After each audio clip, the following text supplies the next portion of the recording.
Hello दोस्तों, आज का जो विषय को लेकर आए हैं कि भारत में जो है जो यूरोपियनों का जो कैसे प्रवेश हुआ इस भारत यानी हिंदुस्तान में, उसके बारे में चर्चा करते हैं। तो हमारे जो हिंदुस्तान में है तो देखते हैं कि जो पुर्तगाली, स्पेन, डच, अंग्रेज, फ्रांसीसी सभी लोग आए, लेकिन इनमें से देखते हैं कि इस समय का पीरियड में हमारे हिंदुस्तान में मुगल साम्राज्य के पतन के बाद जो है भारत में जो है अनेकों शक्तियों का, क्षेत्रीय शक्तियों का जो है उदय हुआ था। लेकिन इसमें से देखते हैं विदेशी जितनी भी सारी शक्तियां थी, जैसे पुर्तगाली, स्पेन, डच, फ्रांसीसी, सभी शक्तियों को जो है तोड़ मरोड़ कर, यानी अंग्रेजी कंपनी, ईस्ट इंडिया कंपनी ने न केवल क्षेत्रीय शक्तियों को, भारत की क्षेत्रीय शक्तियों को ही नहीं बल्कि अन्य जितने भी यूरोपीय कंपनियों को भी एक एक करके पराजित करके भारत में अपना राजनीतिक प्रभुत्व स्थापित किया था। तो इसके बारे में हम देखते हैं कि कैसे किया था। और सबसे पहले देखते हैं कि जो हमारा विदेशी शक्ति यानी हमारा यूरोपियनों का जो है हमारा हिंदुस्तान में जो प्रवेश हुआ वह कैसे हुआ, आज इसकी शुरुआत करते हैं। तो सबसे पहले देखते हैं कि भारत में यूरोपियनों का कैसे आगमन हुआ या प्रवेश हुआ।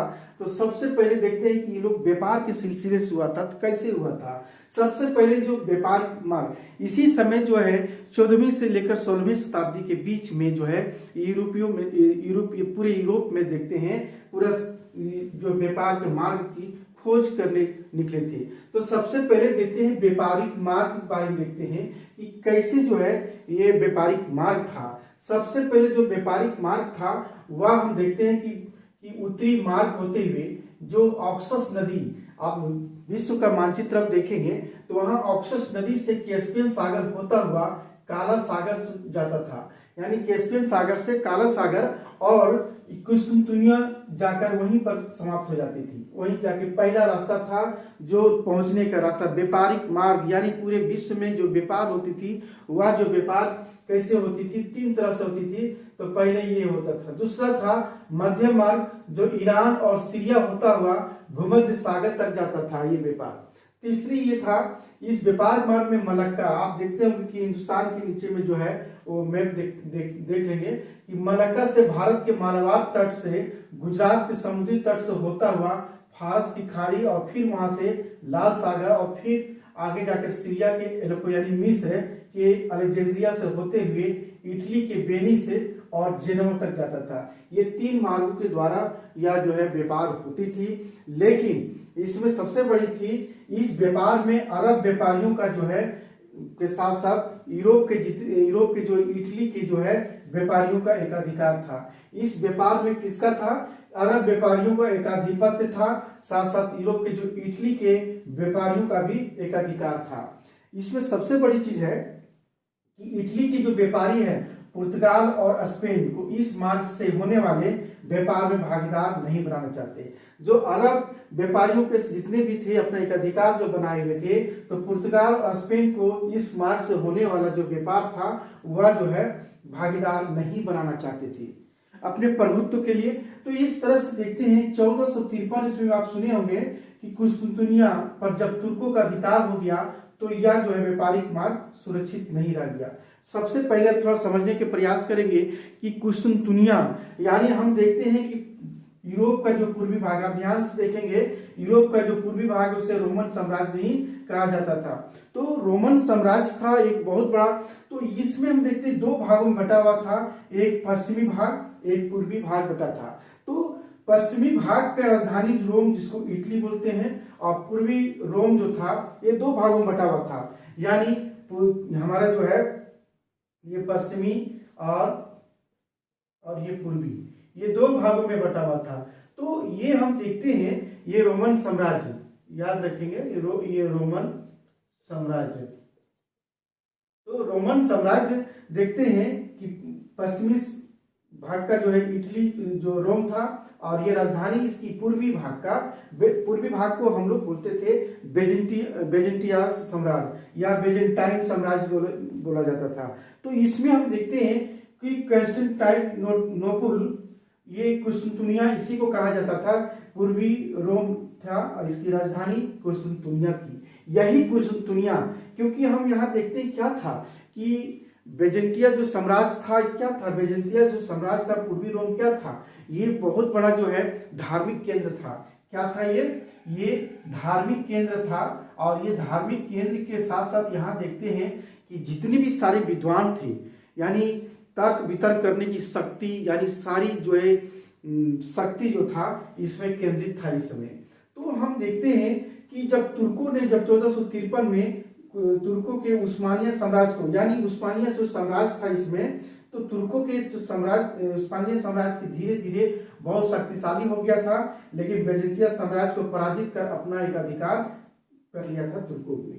तो इस तरह से क्या हुआ कि इस समय जितने भी थे पूर्वी रोम के, यानी कुछ दुनिया के जितने भी धार्मिक केंद्र के जो बड़े बड़े विद्वान थे, जो तर्क वितर्क करने की शक्ति जो कहा जा सकता है बहुत बड़ा जो साम्राज्य था इसके जो यहाँ रहते थे, यही इन्होंने ही जो है वह जाकर के कहा वह पूर्वी देशों की ओर जो है यानी पश्चिमी देशों की ओर भागना स्टार्ट किया और पूर्वी देशों की ओर भागने की प्रयास करने लगा। तो ये सबसे पहले देखते हैं। तो हम यहाँ देखते हैं क्या कि 15वीं शताब्दी, याद रखिए 15वीं शताब्दी तक पश्चिम यूरोप के देश जो है जहाज और सामुद्रिक यातायात में काफी प्रगति कर चुके थे, क्योंकि इस समय नाव पोतों का भी जो है निर्माण हो चुका था और हो रही थी इसी समय। तो सामुद्रिक यातायात में काफी प्रगति कर चुके थे इस समय 15वीं शताब्दी तक, यानी पश्चिमी यूरोप के जितने भी थे। लेकिन दूसरी तरफ देखते हैं पुनर्जागरण, यही जितने सारे विद्वानों ने जाकर के इटली के फ्लोरेंस शहर में जाकर बसे, जो वहां पर जो है सबसे पहले पुनर्जागरण हुआ। तो पुनर्जागरण के कारण भी वह पूर्वी देशों की ओर जो है जाने की लालसा हुई। जब वहां पुनर्जागरण हुई तो पूर्व के देशों की ओर जाने की इच्छा जागृत हुई लोगों को।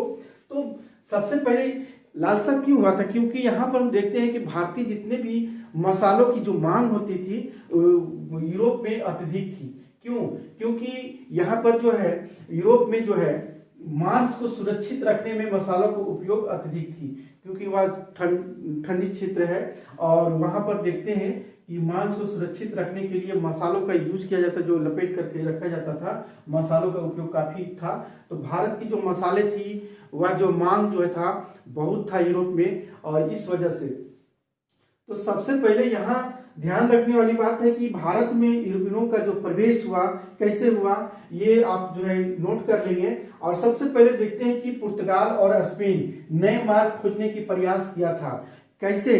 क्योंकि जब रास्ता ब्लॉक हो गया, जब हमारा आप मैप में देखेंगे तो हमारा ये जो है किया, ये हमारा यूरोप पूरा ये क्षेत्र है। तो सबसे पहले देखते हैं कि जो रास्ता जब ब्लॉक हो गया तब क्या हुआ कि इस व्यापार में अरब और वेनिस वासियों के एक अधिकार को तोड़ना चाहता। जो अरबों का वेनिस यात्रियों का जितने भी थे सभी का जो एक अधिकार था व्यापारिक में, उसकी एक अधिकार को तोड़ना चाहता था। कौन? हमारा जो है पुर्तगाली और स्पेन में। तो ये तोड़ना चाहते थे। तुर्कों से शत्रुता मोल या दुश्मनी नहीं लेना चाहता था। ये लोग कभी भी जो है दुश्मनी मोल लेना नहीं चाहता था, इसलिए अपना रास्ता यानी व्यापारिक मार्ग, यानी हम देखते हैं भौगोलिक खोज के अनुसार देखते हैं, तो वो अपना खोज निकालने का प्रयास किया। तो पूर्व के देशों से सीधे व्यापारिक संबंध स्थापित करना चाहते थे कि पूरा यहाँ से आकर के और भारत में जो है ये हमारा व्यापार करना चाहते थे। तो स्पेन और पुर्तगाल ये रास्ते से आए थे। तो हम देखते हैं शर्त यही था कि यही जो है पुर्तगाल स्पेन जो मार्ग खोजने की जो प्रयास किया था, इसमें शर्त था कि 1453 में ईस्वी में पोप ने इन्हें इसके लिए स्वीकृति प्रदान की। बोले कि हम रास्ता खुद ढूंढ लेंगे। तो इन्हें पोप ने जो है इन्हें स्वीकृति प्रदान तो कर दी, लेकिन एक शर्त रख दी। क्या शर्त रख दी? कि एशिया और अफ्रीका के लोगों को जो है ईसाई बनाया जाए। तो इस तरह से जो है बातें कही गई इस तरह से। तो अगला हम देखते हैं कि नवीन मार्ग की खोज जो है कैसे करते हैं। तो नवीन मार्ग की खोज सबसे पहले देखते हैं, सबसे पहले कि नवीन मार्गों की खोज करने के लिए चल पड़ा।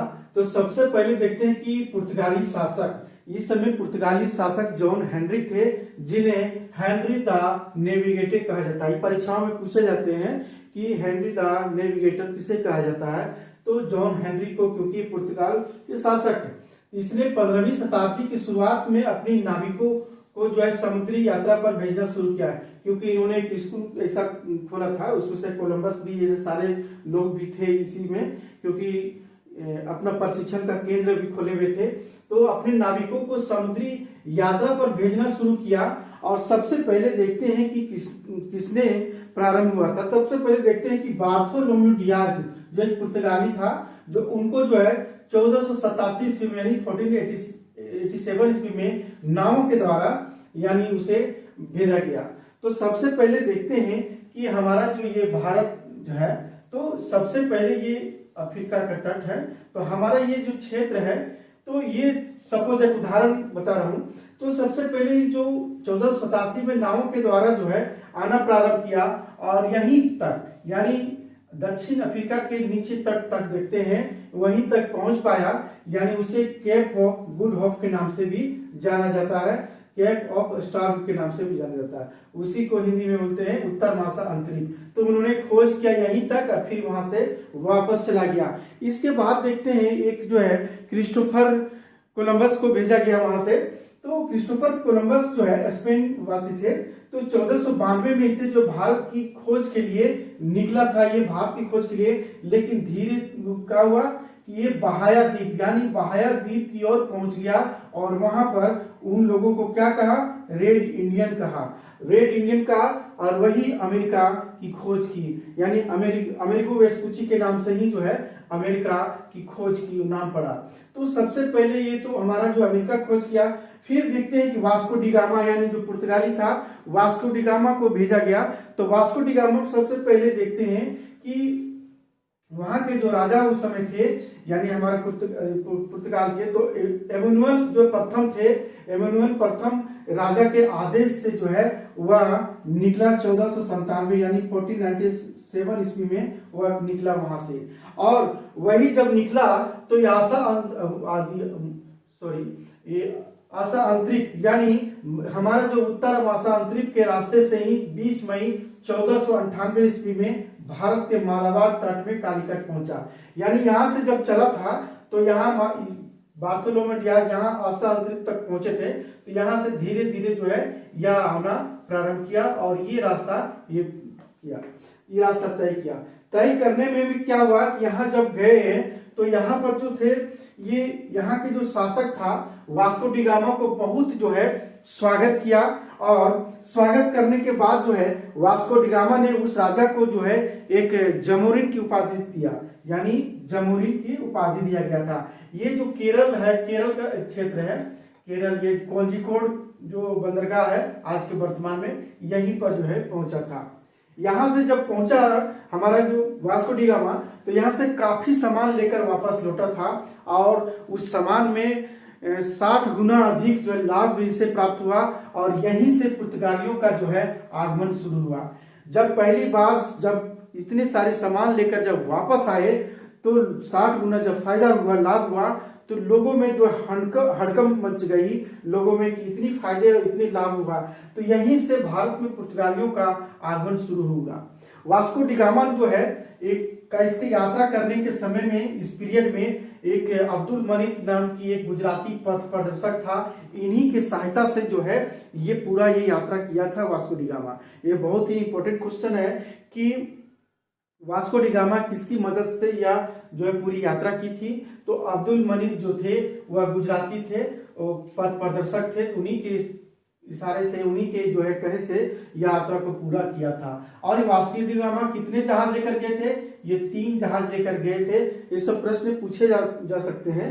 तो शुरू से जितने बताए वो पूरा नोट कर लेंगे और एक बहुत ही सुंदर जो है नोट्स आपकी तैयार हो जाएगी और बेहतरीन हो जाएगी। तो इसको आप ध्यान में रखेंगे कि भारत में यूरोपियनों का प्रवेश कैसे हुआ।